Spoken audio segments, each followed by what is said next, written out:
Hi, my name is John of Motorcycle Enhancements, and I brought my Roadstar to the town of Oakville parking lot to get the decibels measured.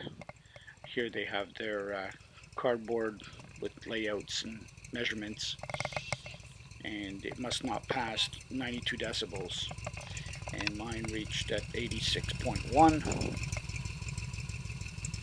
No problems passing with these pipes.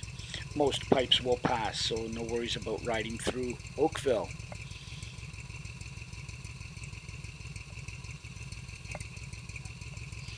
Thank you for watching this video.